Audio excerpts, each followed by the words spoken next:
Bamikazi, urukundo ntabwo rwagakwiye kuba rwubakiwe mu bintu byo gukekeranya.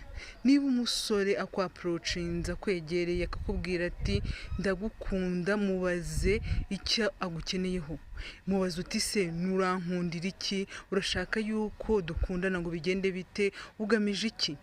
Niba wowe ukundana ugambiriye yuko uzabana n'umuntu, mubaze gutangira kwishyiramo yuko agambiriye yuko muzabana kandi mu by'ukuri ntabyo yakubwiye. Rero namara kukubwira yuko ashaka yuko muzabana, tangira noneho ugenzure yuko ibikorwa bye, uburyo akugandiriza ari ibintu ko kubona biganisha mu cyerekezo cy'uko muzabana. Ntabwo kuba umwemereye yuko mukundana ari igihe cyo gutangira ngo umwemerere yuko muryamana. Kuryamana rwose ni ibintu byagakwiye kuza nyuma y'ibintu byose. Nuramuka ubitangiriyeho uzibagirwa ibintu by'ingenzi, usange uraho